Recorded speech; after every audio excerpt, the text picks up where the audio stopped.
দেশের বিরুদ্ধে যায়েন না, কিছু টাকা পয়সার জন্য না এইভাবে দেশের সাথে বিট্রে করেন। এই গত 15 বছর এই দেশ রয়ের কারণে এইভাবে পরাধীন হয়েছিল, আমরা এটা ভুলে যাইনি। মুক্তিযোদ্ধা মারাইতে আসছেন, দেশের প্রতি প্রেম মারাইতে আসছেন, এখন দেশপ্রেম মারান, 71-এর রাজাকার টিয়ে দিয়া তারপরে এটিএম আজহারের বিরুদ্ধে ক্যাম্পেইন করেন। এত দেশপ্রেম কই ছিল আপনার? তোর বাপ যে বলছিল না যে এটা নাকি ভারত পাকিস্তান যুদ্ধ 71-এ, তোর বাপেদের বিরুদ্ধে মিছিল করছিলি বাংলাদেশে? এই মুখগুলি খুঁজে বার করেন, একটাও করে নাই। এখন মাঠ গরম করতে চায়, আওয়ামী লীগের নামে তো আসতে পারেন না, এই মুক্তিযোদ্ধা বালছাল এগুলির নাম দিয়া মাঠে আইসা কি পাবেন না, কেদানি দিয়া একদম পাছার চামড়া ওই গোপালগঞ্জাদের মতো লাল করে ফেলবে। একটা জিনিস বলে রাখি, বিপিনুল হক নূর তিনি একজন সাহসী মানুষ। তিনি ঢাকা বিশ্ববিদ্যালয়ে যেই সময়ে যেভাবে কথা বলেছেন, যেই মার খেয়েছেন, আমি নিজে হলেও মানে মারার কিছু নাই, আমি নিজে হইলেও ওই ধরনের পরিস্থিতিতে ওইভাবে সামনাসামনি গিয়ে এই মারামারি মার খাওয়া এই পর্যন্ত টিকতাম কিনা আমি জানি না। একটা সময় এসে মানুষের কাছ থেকে বিকাশে টাকা পয়সা নিয়ে ভাইকে গাড়ির ডিলারশিপকে করে দেয়া, কাতারে যায় তারপরে ব্যবসা করা, দুবাইতে গোল্ড স্মাগলারদের সাথে ব্যবসার পার্টনার নেয়া, এইগুলি করলে ওই সাহসটা আমাদের কাছে মনে হইতে পারে দেশের জন্য না, আপনার নিজের ফেম, নিজের জেদ, নিজের ক্ষমতা আপনার কাছে নেয়ার জন্য, ক্ষমতায় যাওয়ার জন্য আপনি এটা করেছেন। আপনি অস্বীকার করতে পারবেন যে আপনি মুসাদের সাথে দেখা করেন নাই, এটা অস্বীকার করতে পারবেন। আপনি অস্বীকার করবেন, যে বলবেন যে আমি এটা দেখা করি নাই, করতে পারবেন না। কেন করেছিলেন? কোন পরিস্থিতিতে? কোনো পরিস্থিতিতে আপনি করতে পারেন সেটা, কিন্তু আপনি করেছেন। আপনার বাংলাদেশের মানুষ আমার মনে হয় এর চাইতে বেশি কিছু আর দরকার নাই আপনার মতো একজন ভণ্ডকে পরিচয় করার, চেনার জন্য। ওইটাই এনাফ, গুড এনাফ। এখন এরপর আপনি রাজনীতি করছেন, আমরা কিন্তু তেমন কিছুই বলছি না। আপনার মতো আপনি করেন, সব চিটার বাটপার দিয়েই তো রাজনীতিটা চলছে এই দেশে। আপনার মতো আরেকটা ছোট চিটার যোগ হইলো, সমস্যা কোথায়?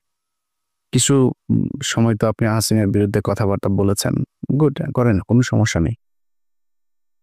হঠাৎ করে এসে আপনি আমাদের বিরুদ্ধে কথা বলা শুরু করলেন। আপনাদেরকে বলে রাখি, ওনার সাথে তো আমার এই মানে গতকালকে ওনার সাথে আমার টেক্সট চালাচালি হয়েছে। উনি টেক্সট পাঠিয়েছেন, একটা মেসেজ পাঠিয়েছেন, কি বলতে চেয়েছেন ওইটা আমি শেষ অংশে বলছি আপনাদেরকে। তো ওনার সাথে ভালো সম্পর্ক। এর মাঝখানে একবার ওই যে মুসাদের সাথে দেখা করার পরে আমি ওনার বিরুদ্ধে একটা ভিডিও করেছিলাম, উনি কিভাবে মানুষের কাছ থেকে টাকা পয়সা টয়সা নেয় এটা নিয়ে।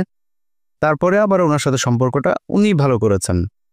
তা আমি চিন্তা করেছি খামাকে ওর সাথে ঝামেলায় যাওয়ার দরকার নেই, ঝামেলায় যায়নি। হঠাৎ করে এসে আপনি 2 দিন আগে বিদেশে বসে থাকা ইউটিউবার, ফেসবুকার এরা হচ্ছে গিয়ে বাংলাদেশে পরিস্থিতি ঘোলা করার চেষ্টা করছে, এইটা আপনি আরো 10 মাস আগে বলেন নাই কেন? তখন দিয়ে আমাদের কাছে হেল্প চাইতেন, বিভিন্ন প্রোগ্রামের দিতেন, লিঙ্কটিং দিতেন, তখনই বলতেন। তখন বললে বুঝতাম যে না, আসলে আমরা কোথায় এই দেশে বিশৃঙ্খলায় তৈরি করতে চাই। আপনি সেখানে আরো কিছু খুব গুরুত্বপূর্ণ কথা বলেছেন, কথায় কথায় একে ওকে ট্যাগ লাগায় দেয়। ট্যাগ লাগায় দেয় মানে কি? আমরা তারেক রহমানের বলছি নাকি, কারণ খালেদা জিয়াকে বলছি, ভারতের চর বলছি কখনো? সালাউদ্দিনকে কেন বললাম? ওই মির্জা আব্বাসের সাথে মির্জা আব্বাসকে তো আমরা রয়ের লোক বলি নাই, ওই গোয়ারশর চন্দ্র রায় তারে রয়ের লোক বলি, এরে বলছি, ফখরুলের বলি। বিএনপিতে তো হাজার হাজার লক্ষ লক্ষ কোটি কোটি মানুষ, কই বলি না তো? ওই শামা ওবায়দরে বলছি, এদের বলি কেন? নিশ্চয় কারণ আছে, সবাইরে তো বলি না, আপনারও তো বলি নেই। আপনার বিরুদ্ধে যখন কথা বলছে তখন আপনি যে ওদের ওই অন্য দেশের গোয়েন্দা সংস্থার সাথে দেখা করে আসেন, আপনারা কিন্তু আমরা রয়ের লোক বলি নাই তখনও। তো যাদেরকে বলি তাদের পেছনে নিশ্চয়ই কারণ আছে। সালাউদ্দিন সাহেব শিলংয়ে গেলেন, শিলংয়ে যায় তারপরে সেখানে সাদা লুঙ্গি সাদা পাঞ্জাবি পরে বিশাল বাংলোর মধ্যে ঠ্যাংয়ের উপর ঠ্যাং তুলে দেয়া, তারপরে তিনি বসেই করেন, লোকজনের সাথে দেখা করেন, সাক্ষাৎ করেন, ছবি তোলেন, পোলাও কোরমা খায়, আবার পছন্দ মতো নারীও সাপ্লাই পায়, সবই পেয়েছে। তো তো শেয়ার দেওয়ার সেটা আবার তার চোখে পড়েছে, পড়ার পরে সে সকাল থেকে কিন্তু আমি ভিডিও যখন রেকর্ড করছি এটা হয়তো আপনারা কালকে দেখবেন, সে সকাল থেকে কনক ভাইকে অনেকবার ফোন দিয়েছে। আমি কনক ভাইয়ের সাথেই ছিলাম, অনেকবার ফোন দিয়েছে সে। তো আমরা অন্য আলাপে ছিলাম, ফোন টোন ধরা হয়নি কার। একটু পরে সে তার ফেসবুকে পোস্ট করেছে, এসব ইউটিউবাররা তার পিছনে আগেও লেগেছিল, সে পাত্তা দেয় নাই, একটা পোস্ট করেছে সে তার ফেসবুকে। তো সে আমাকে একটা লিঙ্ক পাঠিয়েছে, এর কিছুক্ষণ আগে আবার একটা লিঙ্ক পাঠিয়েছিল আমাকে, সে ব্যাখ্যা দিয়েছে তাকে নাকি তার বাবাকে চাপ দিয়ে তারপরে তাকে সেখানে যেতে বাধ্য করেছে। বাবাকে আপনার কি মনে হয় বিপি নূর যা যা করেছে সেটা যদি সাজানো নাটক না হয়, আমার তো মনে হয় প্রতিটা ঘটনাতেই তার বাবা মাকে চাপ দিয়েছে। আরে ভাই, আমার বোনের হাজব্যান্ডকে চাকরি থেকে বের করে দিয়েছে, আমার ভাইদেরকে একবার ওই জেলায় একবার ওই জেলায়, আমার ভাইরে কনস্টেবল আমার বাসার নিচে যায় দোতলা থেকে ডাক দেয়, এই নিচে নেমে আয়, আমার ভাইরে। তো আমি ওইটার নাম টাম কোনো কিছু জানি না, ওই কনস্টেবল আর সাব ইন্সপেক্টর ওরা আমি খুঁজতেছি যে কারা কারা গিয়েছিল ওই দিন আমার ভাইরে, ওরা টুকারি করে কথা বলে তারপরে নিচে নামতে বসছিল। আমি তো জানি যে প্রশাসন কি করে। আপনার আব্বারে ওই দিন প্রেশার দিল, আপনার হাতে পায়ে ধরলো আইসা, আর আপনি তার পক্ষে। আপনার বলছিল যে বক্তব্যের শেষে জয় বাংলা বলবেন, জয় বাংলা বললেন কেন? না, আপনার এখানে অ্যাটেন্ড করতে বলেছে, আপনি ই করতেন। বক্তব্যের শেষে আবার আপনি বললেন আপনি ওনার একটু পায়ে শুয়ে সালাম করতে চান, এটাও আপনার বাপেরে বলছিল নাকি? বাদ দিলাম, এই দুইটাও বললাম যে ধরলাম যে তোর জয় বাংলা বলাইছে আর পায়ে ধরেও মাপছে, বলছে এটা দুইটা বলতেও না, তোর বাপেরে ডিম টিম দিব কিছু একটা বলছে। মানে আমি ওনার বাবার ডিসরেসপেক্ট করছি না, মানে ওনার কথা অনুযায়ী ওনার বাবাকে নিশ্চয়ই মারধর করবেন, সরি ওইভাবে বলার জন্য। তো ধরলাম এটা আপনার বাবাকে মানে রিমান্ডে নিবে, মারধর করবে এরকম বলেছে। আপনার বলছিল যে আপনার মায়ের মতো শেখ হাসিনা, দুইজন মানুষ, আপনি বড় হয়ে দেখেছেন আপনার মায়ের মতো শেখ হাসিনা, এরে বিপি নূর। শেখ হাসিনা কারোর মায়ের মতো হইতে পারে না, এই পুরো দুনিয়ার মধ্যে ওই ওয়ান পিস। শেখ হাসিনার এই পিস আর সারা পৃথিবীতে জীবনে কোনোদিন জন্ম হয় নাই ফেরাউনের মতো, এটাই এক পিস, এটাই এখন এই পিস সারা দুনিয়ায় নাই, সামনে আর আসবেও না। তোর মার মতো দেখতে কেমনে হলো, তুই কেমনে বুঝলি যে তোর, আর বলে যে সে ছোটবেলায় মারা গিয়েছে, ছোটবেলায় মারা যায় তোর মার এই বয়সে, ওর বয়স তো এখন ৭৪ বছর বয়স, তুই এখন এসে কেমনে বুঝলি যে তোর মায়ের মতো? বললো এই যে নাটকগুলি, তো এগুলিতে আমরা বুঝি যে আপনি আগেও সেল হয়েছিলেন, সেদিন ওইখানকার এসএসএফ এর একজনের কাছে শোনা আপনি ব্যাগ নাকি নিয়েই বের হয়েছিলেন। সত্য মিথ্যা এটা আপনি বলতে পারবেন, কি হয়েছিল, কেন এত কিছু করেছিলেন। আমরা যেটা বলতে চাই অ্যালার্মিং, যেটা আপনি কি করেছেন না করেন সেটা একান্ত ভাই আপনার ব্যাপার। যেটা অ্যালার্মিং, এই ধরনের ছোট ছোট রাজনীতিবিদরাও যদি নাকি বিদেশি গোয়েন্দা সংস্থার টাকা নিয়ে সেই গোয়েন্দা সংস্থার পক্ষে কাজ করার জন্য এইভাবে উঠে পড়ে তারপরে লাগে, এটাই দেশের অস্তিত্বের জন্য চরম হুমকি। এই দেশের সেই ৭১ থেকে শুরু করে এই পর্যন্ত এই গোয়েন্দা সংস্থা ভারতীয় এরা আছে, ছিল, এরা থাকবেও, এদের কার্যক্রম এরা চালাই যাবে।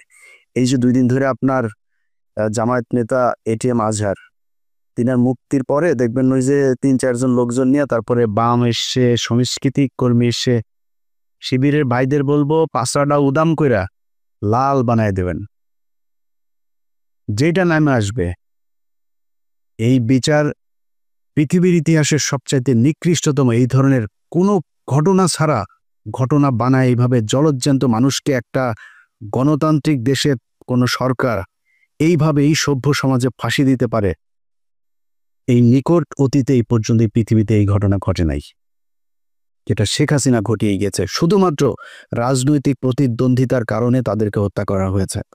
আমি মনে করি এই জামায়াতের যে নেতাদেরকে হত্যা করা হয়েছে তাদের পরিবারের কাছে রাষ্ট্রীয়ভাবে ক্ষমা চাইতে হবে, এই বিচার কার্যের সাথে যারা ছিল তাদের সবার বিচার করতে হবে এবং ওই পরিবারকে যথাযথ ক্ষতিপূরণ দিতে হবে। এটার বিরুদ্ধে যারা যারা কথা বলছে এখন, যারা এই মাঠ গরম করার চেষ্টা করছে, সব কয়টা রয়ের টাকা খায় তারপরে করছে। তারা টাকা দেয়। এই যে সচিবালয় দেখেন, ভাই পাশার মধ্যে লাতিতে বার করে দেন সচিবালয়, চাকরি নেওয়ার জন্য পোলাপান বসে আছে। সচিব নাই তাও বানাইতে আপনার সময় লাগবে। আরে ভাই এই যেগুলি এখন আন্দোলন করছে, আর এই আন্দোলন করছে তাদেরকেও যে আমি খুব বেশি দোষ দিব তা না। হঠাৎ করে এসে এই অধ্যাদেশ দেওয়ার কারণটা কি, এটা কেন দিলে, এটার পেছনে আমার মনে হয় দেখা উচিত। তো এই মাঠ যারা গরম করার চেষ্টা করে এখন কোনো কারণ ছাড়া, এদের ব্যাপারে আমি মনে করি এনসিপি, জামায়াত ইসলাম, ছাত্রদল সবারই মাঠে থাকা উচিত, খুব তীক্ষ্ণ নজর রাখা উচিত। যে বিষয়টা নিয়ে কথা বলেছি সেটা দিয়ে শেষ করি ভাই। আপনাদের টাকা পয়সার দরকার আছে আমি জানি। বিপিন নূর, আপনি অনেক সম্মান পেয়েছেন এই দেশে। আমার মনে হয় ওইটা নিয়ে সন্তুষ্ট থাকলে অনেক বেশি ভালো হইতো। অনেক টাকার মালিক হইতে পারেন নাই, অনেক টাকার মালিক হওয়ার দরকারও নাই। আপনার এক সময় টাকা পয়সা ছিল না, আপনার টাকা পয়সা দিয়ে এই দেশের মানুষ চালায় নাই, তখন কিন্তু এই দেশের মানুষ আপনার বিকাশ নূর বলে নাই। বিকাশ নূর এখন কেন বলে?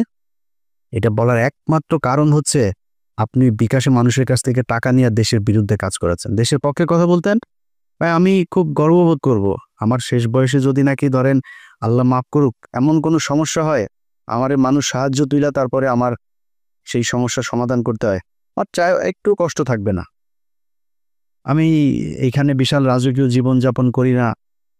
এই যে কথা বলছি না, এই ছোট্ট একটা ঘরের মধ্যে ওই যে পেছনে দরজা, খুব সমস্যা হয় মাঝে মধ্যে, ওই রুম থেকে বের হইতে পারে না আমি ভিডিও তৈরি করার সময়। একদম আক্ষেপ নাই, ছোট বাসায় আছি, আলিশান জীবনযাপন করি না, সমস্যা নেই। তো ধরেন এই চেয়ে একটু ভালো বাসায় থাকতে পারতাম। আল্লাহর রহমতে যা খাইতে চাই খাইতে পারি, আল্লাহ সেই সুযোগ দিয়েছে। ভাই একটা পানি গেলার শক্তি নেই, বহুত হাসপাতালে যে খোঁজ নেন, বহু মানুষ পানিটা গিলতে পারে না, স্যালাইন দিয়ে তারপরে পেটের ভেতরে খাবার দেয়। আছে না, আল্লাহ খাওয়ায় তাই আপনি খাইতে পারেন। বিলিয়ন বিলিয়ন ডলারের মালিক, ডাক্তার বলে দিয়েছে খাইতে পারবা না, এই খাইতে পারবা না, পারে না। সব দিনে 2 বেলা খাইতে হবে, এতটুকু সবজি খাবা, এতটুকু রুটি খাবা, খায়া শেষ, আর কিছু খাইতে পারবা না। কয় টাকা লাগবে আপনার খাবার খাইতে? যা চাই তাই খাইতে পারি আল্লাহর রহমতে, আলহামদুলিল্লাহ। আর কি লাগবে? হয়তো সর্বোচ্চ ধরেন একটা বাড়ি দরকার, একটা গাড়ির প্রতি আমার একটা ফ্যাসিনেশন আছে, সর্বোচ্চ চেষ্টা করব যদি জীবনে সুযোগ পাই একটা গাড়ি কিনবো ভালো দেখে। আর কি লাগবে? সচ্ছল চলাফেরা খাইতে পারলেই হলো। আল্লাহ যেন মানে এমন কোনো পরিস্থিতি তৈরি না করেন নিজের দৈনন্দিন প্রয়োজন মেটানোর মতো টাকার জন্য যেন কারো কাছে যাইতে না হয়। শুধু এই পরিস্থিতিটা না আসলেই হবে। আপনারা চাইলে এটা করতে পারতেন। অনুরোধ, যেই সাপ নিয়ে আপনারা খেলছেন মাঝে মধ্যে খুব হাস্যকর মনে হয়, আপনাদের ওইখানের কিছু কলোয়া টলোয়া নিয়ে আপনাদের কাছে এটা হাসির খোরাক মনে হয়, মানে নিয়া এটা নিয়া পৃথিবীতে যত চোর বাটপাট ডাকাত, তারপরে প্রতারণার সাথে জড়িত যারা ছিনতাইকারী, সাহসী লোক, কিন্তু আওয়ামী লীগের লোক কিন্তু সাহসী আছে, বুঝছেন? এই মানে বেশিরভাগ চোর বাটপার এই একটু উচ্ছৃঙ্খল টাইপের, হিংস্র টাইপের, যাদের ভেতরে কোনো মনুষ্যত্ববোধ কাজ করে, এই ধরনের লোকজন কিন্তু আওয়ামী লীগ করে বেশি। তো সাহস আছে, মার খেতে পেরেছেন, এটা দিয়ে সবকিছু পরিমাপ করা যাবে না। তখনই যাবে যখন আপনার সবকিছু দেশের জন্যই হবে। আল্লাহ হাফেজ।